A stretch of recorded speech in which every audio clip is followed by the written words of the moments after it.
तो भाई एक रूमी साहब का कोट है, मुझे बहुत अच्छा लगा, तो वो शेयर कर रहा हूँ आपके साथ। तो रूमी जी कहते हैं, be like a tree and let the dead leaves drop. एक पेड़ की तरह हो जाओ, वृक्ष की तरह हो जाओ, और जो पत्तियां अब सूख गई, उनको गिरा दो नीचे। ये पत्तियां झड़ जाती है ना पतझड़ में। आजकल पतझड़ का मौसम है यहाँ, और काफ़ी सारे पेड़ हैं जिनकी पत्तियाँ पीली हो गई और झड़नी शुरू हो गई। तो कहते हैं कि आप भी ऐसे पेड़ की तरह बन जाओ कि जब पत्तियाँ पीली हो जाएँ, उनको झड़ने दो। तो क्या कहना चाहते होंगे? तो मान लीजिए कि कोई पेड़ चिपका हुआ है अपनी पत्तियों से, छोड़ ही नहीं रहा, और पत्तियाँ तो मर गई आधे से ज़्यादा, बहुत कम प्राण बचा है, पत्तियाँ पीली हैं, और लेकिन पेड़ उनको छोड़ ही नहीं रहा। तब तक एक बड़ा तूफ़ान आता है, बहुत ज़ोर का तूफ़ान आता है, और सारी पत्तियाँ जो पीली थी वो गिर जाती हैं, और सारी पीली ही थी क्योंकि पतझड़ का मौसम था। पेड़ एकदम खाली हो गया। पेड़ की जो शाखाएँ हैं उन पे अब कुछ नहीं है। तो क्या इस पेड़ को शोक मनाना चाहिए कि सब कुछ लुट गया? क्योंकि हम तो ऐसे ही करते हैं ना, विपत्ति आती है जब कुछ छिन जाता है, तो हम तो आसानी से चुप होते नहीं, रोते हैं, बिलखते हैं, अपनी किस्मत को कोसते हैं, उसको हम फेल्योर मानते हैं या ट्रेजेडी मानते हैं। कोई फेल हो गया परीक्षा में, तो ये भी वैसे ही है, कुछ छिन रहा है ना आपसे। परिवार में किसी की डेथ हो जाए, आपकी जॉब चली जाए, आपका प्रमोशन रुक जाए किसी कारण से, जो आप ही को मिलना था पर नहीं मिल रहा है। अ, जिससे प्यार था उससे वो छिन गई, अ, उस किसी और को उसने पसंद कर लिया, इत्यादि। तो ये सब उसी तरह है जैसे किसी वृक्ष पे ये पीले पत्ते हो जाते हैं, और रोमी जी कह रहे हैं कि बी लाइक अ ट्री, उनको खुद ही गिरा दो या गिरने दो। Let the dead leaves drop, वो पत्तियां गिरती हैं तो उनको गिरने दो। तो इसका और गहरा मतलब क्या हो सकता है? भाई जब तक पुराने पत्ते झड़ेंगे नहीं, नए पत्ते आएँगे कहाँ से? तो उनके लिए जगह बनानी पड़ेगी ना। अब बसंत आएगा, ये पतझड़ है, पतझड़ के बाद सर्दी आएगी। सर्दियों में अभी कोई ग्रोथ नहीं होगी, ये वृक्ष बेचारे एकदम चुपचाप हैं ठंड में, और कोई पत्तियाँ नहीं हैं। लेकिन फिर बसंत आता है, बर्फ पिघलनी शुरू होती है ऊँचे पहाड़ों पे, और हवा, ठंडी हवाओं में थोड़ी-थोड़ी गर्मी भी शामिल होने लगती है।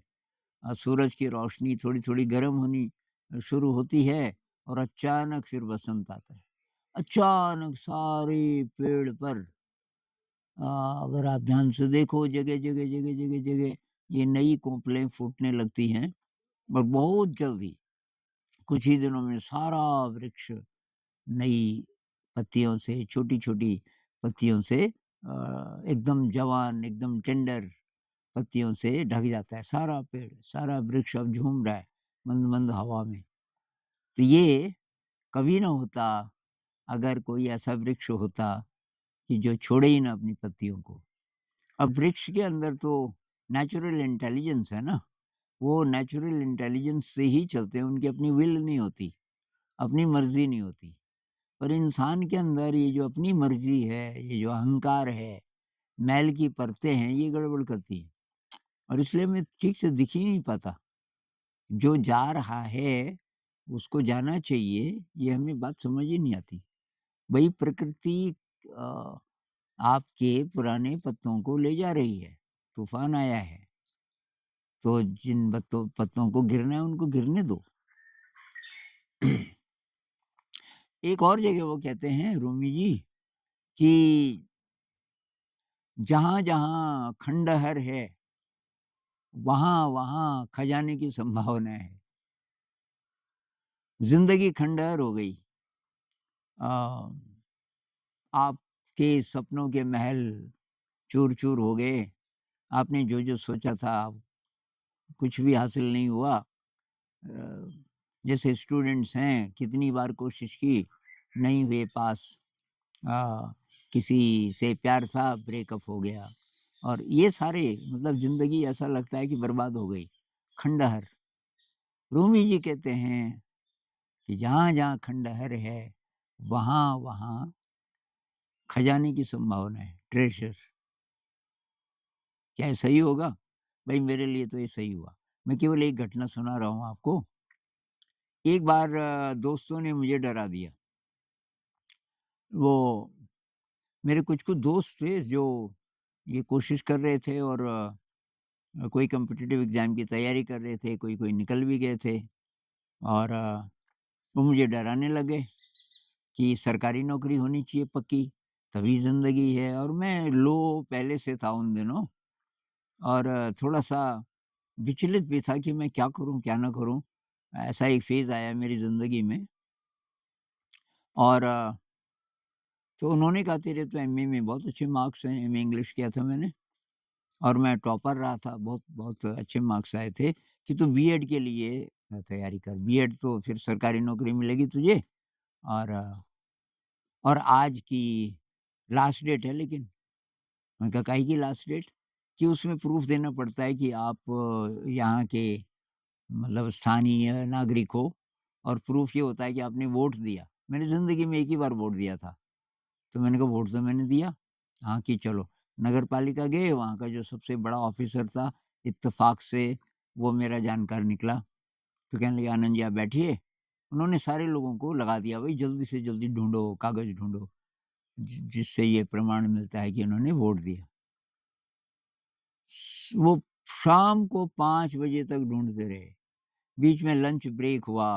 ये ऑफ़िसर कहने लगा कि आनंद जी आप चिंता मत कीजिए मिलेगा वो कागज़, पता नहीं क्यों नहीं मिल रहा, मैं अभी आता हूँ।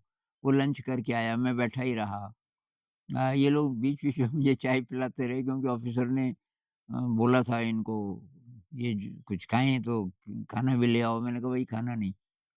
शाम तक 5 बज गए।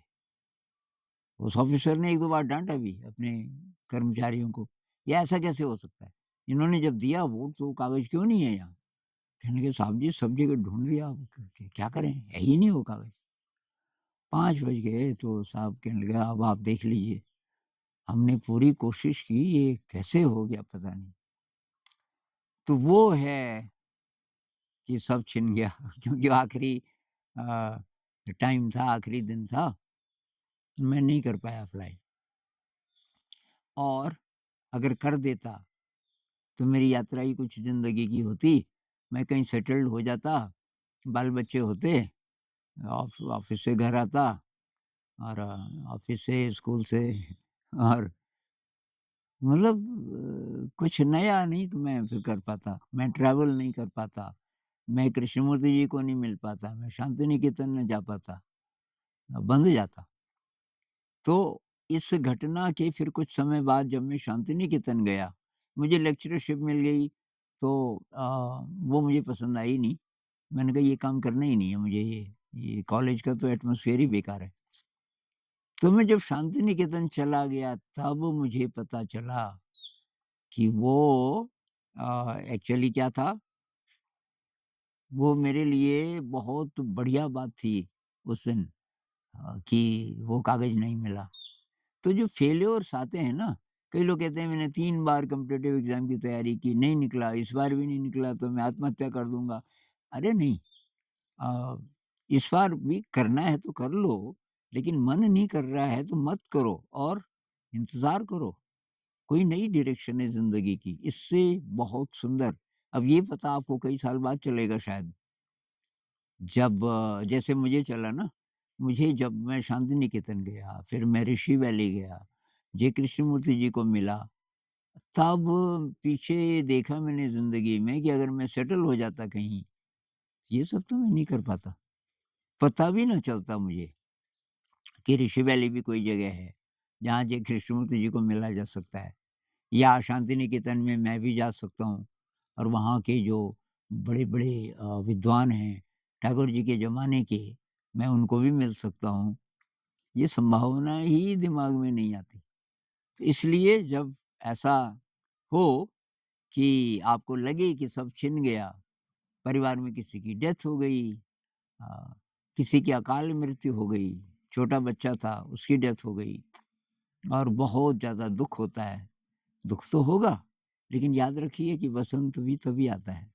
मतलब ज़िंदगी में जो ये ऐसी घटनाएँ होती हैं पेनफुल, ये तैयार करती हैं आपको कि भई कुछ नया है, उसका स्वागत करो और जो जा रहा है, उसको जाने दो, उसको जाना ही था शायद। तो आज इतनी बात करते हैं। नमस्कार।